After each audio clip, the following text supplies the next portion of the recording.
Hello everyone. Sorry I'm a couple of minutes late tonight. I did start a live video and it started off fine and then it cut out for some reason. So hopefully everything will work fine now. Good evening. Welcome to Ask Leah. I hope you are having a fabulous week. I hope those of you in Victoria got to enjoy the glorious spring weather we had today, finally, if only it would stick around, right?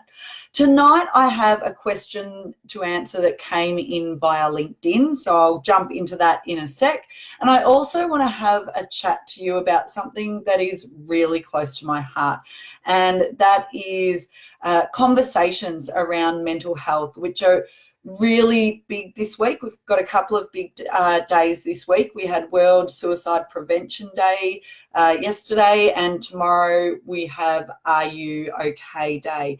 Now, for those of you who don't know, I am a volunteer speaker for Beyond Blue. I have been for about 3 years, and I have taken on that role to talk from a carer's perspective about the importance of looking after yourself when you're supporting someone who is battling a mental illness, be that depression, anxiety, or whatever.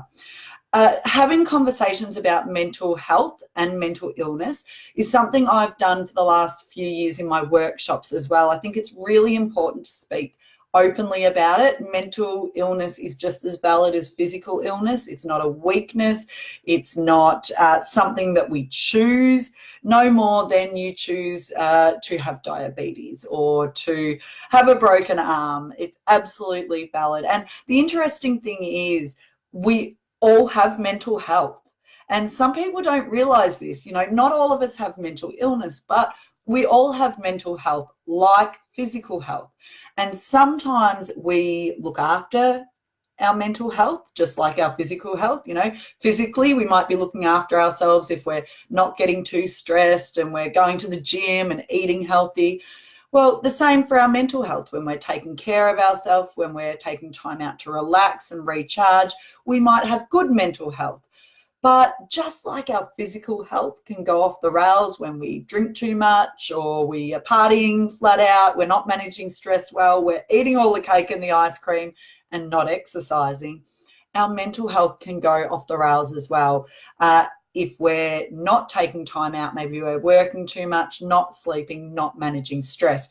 So I think there's a lot of people out there who think, oh, well, I don't have a mental illness, so, you know, this mental health talk doesn't apply to me. And that's crap, to be really honest, because we all have mental health. And while you may not have mental illness, you may have mental ill health. Why is it so important to talk about this? Because the research has shown, it's proven that conversations can save lives. At the moment in Australia, suicide is the leading cause of death for people aged between 15 and 44. It's about double the national road toll. Now, you think about all the resources, all the advertising that has gone into reducing the road toll over the years, as it should, but we've been really quiet on mental health and mental illness. And thankfully the tide is turning, but it's super important for us to openly have these conversations. So tomorrow's Are You OK Day? And some people kind of scoff and go, oh, as if just asking are you okay is going to matter. Well, hopefully it is the start of a conversation. Hopefully it's something that prompts you to communicate and have a conversation. And you don't have to be a psychologist. I mean, I'm not, and I talk about this stuff all the time. But what I do is I share stories and experiences that other people often connect with. I frequently have people come up to me quietly in the break in a workshop and will often disclose for the first time sometimes that they're battling a mental illness or they don't think they're doing that well. And what I do is listen. And you know what? When you ask someone if they're okay, be prepared to listen. Now, yes, a lot of people will say they're okay even when they're not. But the fact that you've reached out and showed you cared might be the first step. Maybe you ask again next time and they do confess that they're not doing well.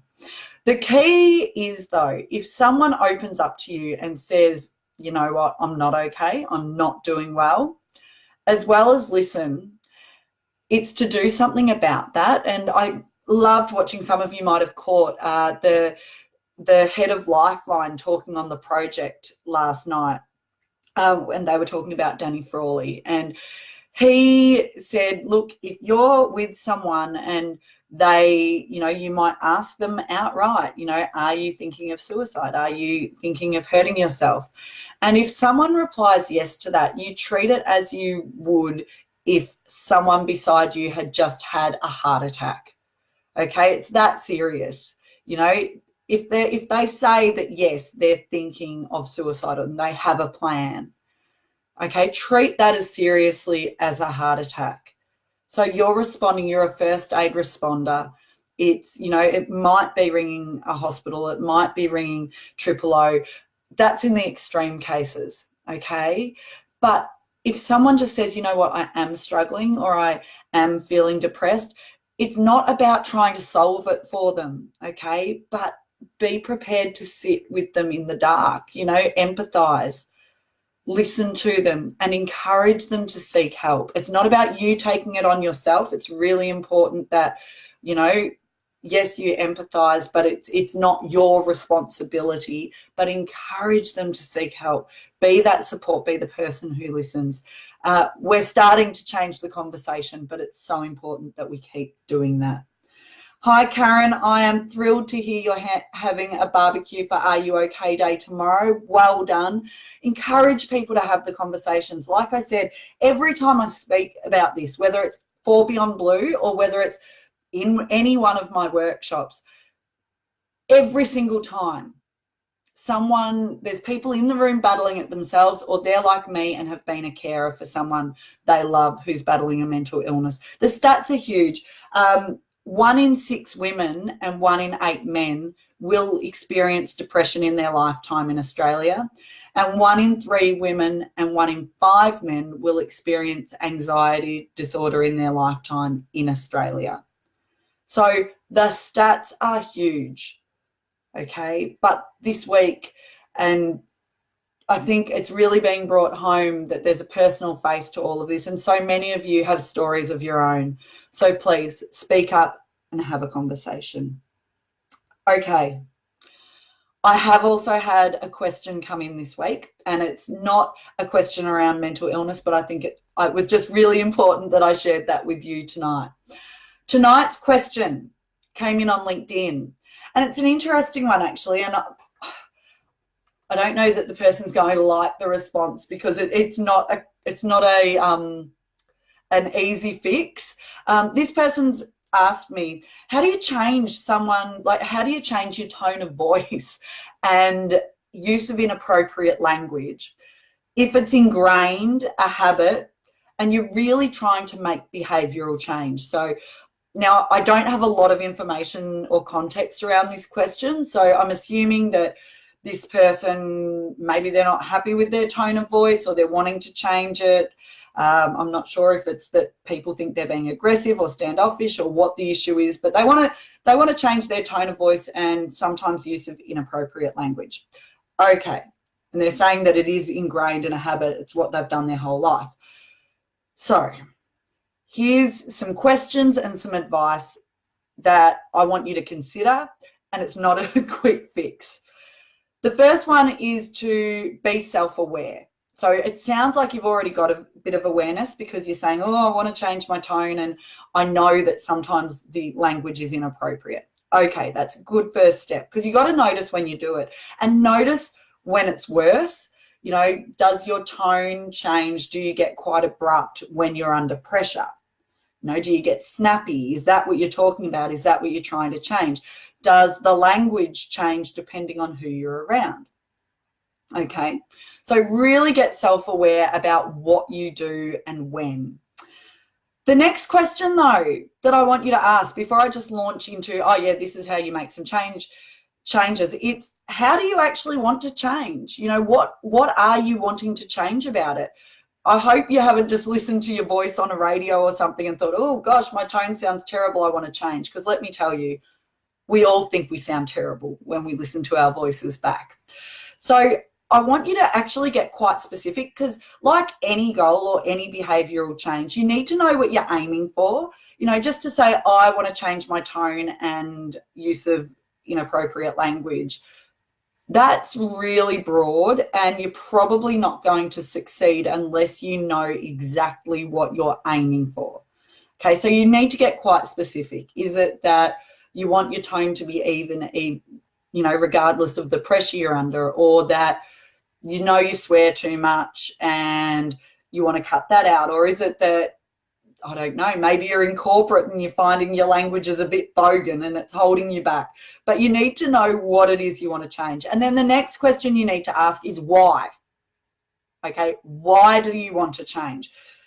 Because I don't have all the information, I need to put a caveat here, because I think you really need to watch out if you're thinking you need to change because you don't sound as smart as you should or something like that. Be really careful with that. I am a huge advocate for plain speak, even in high-level corporate jobs. It doesn't mean that you can't speak properly and you can't, that you don't know when it's appropriate and when it's not to swear or do anything like that. But I think a lot of people get so caught up in trying to sound smart that they actually sound ridiculous. I work with a lot of very senior leaders who will speak in this big corporate jargon and waffle, and I'll often say to them, what does that mean? And the ridiculous thing is, sometimes they can't even answer me. They're using all these big pompous words and they don't even know what they mean themselves, but geez, they sound good. Okay, so high aims, and yeah, you know what, the swearing and speaking like a bogan hits home. For me, I will always be really direct and plain speak, and that's really authentic for me. Can I speak differently? Absolutely. Do I know a time and place? Absolutely. But for my brand, I am me, and it's connecting with people. Okay, I don't pretend to be something I'm not, but I can do it. I can absolutely turn on the charm, and not the charm. It's not about charm, but when you can and can't. And it's not about being someone you're not, but it's knowing when it's appropriate. And I guess that's what this person's saying, that they're struggling a bit on being able to adapt and adjust. But you've got to, hi Tracy, and hi Ames, hi Jenny, hi Claire, and hi Michelle. You've got to know when it's appropriate. So that is hard. So first thing, get self-aware about when you do it. Ask yourself how you want to change. Next, ask yourself why. No judgment. It might be that you need to because you're not getting the promotions you want to, or you're not getting the clients you want to if you're in a business, because your tone and inappropriate use of language is holding you back. In that case, I absolutely get it. But you need to understand the answers to those questions.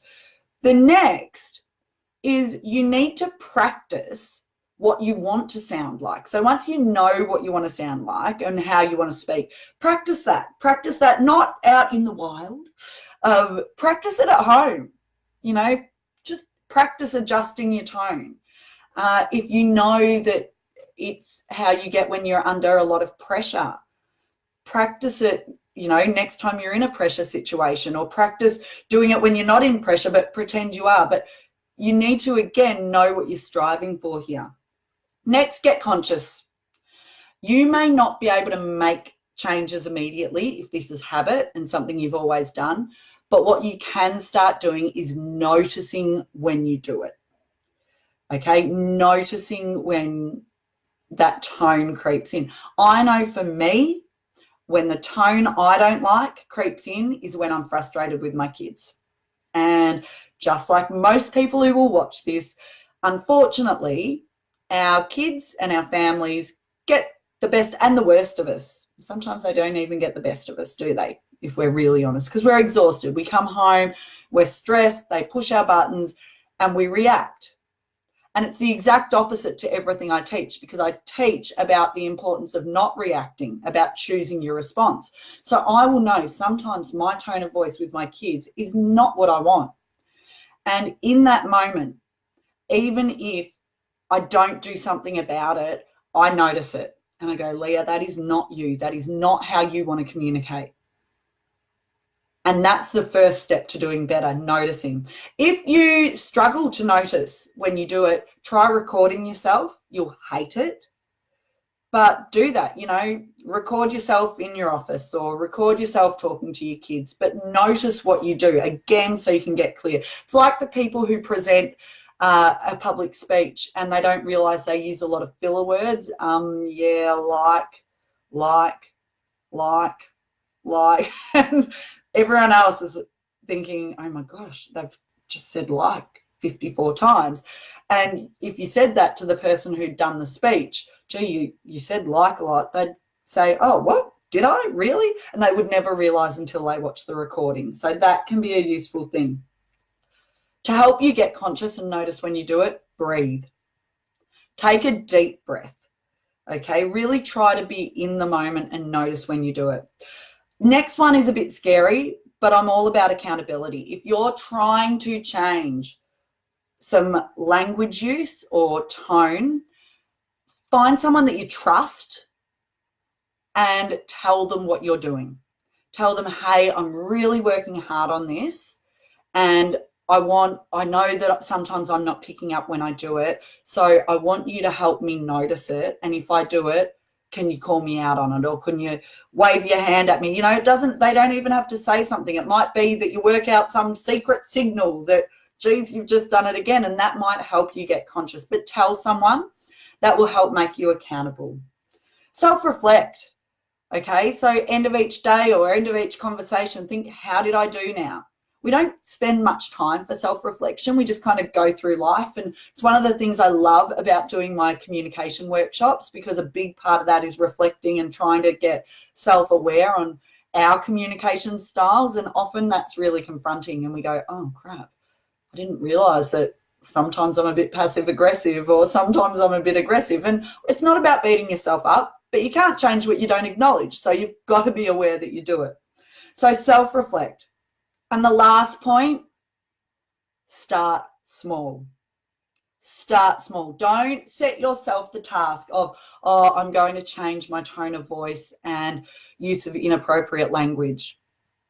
If that's how you've spoken your whole life, setting yourself a massive task like that, even after doing all of those other 8 steps that I've just outlined, you're going to fail because it's too big and it's too broad. So start small. Pick one word. Pick a certain situation where you want your tone to change, and initially just focus on that. It might be, oh gosh, I know I say whatever swear word, or it might not even be a swear word. It just might be something inappropriate. I know I say that a lot. For me, it used to be, it's really bad.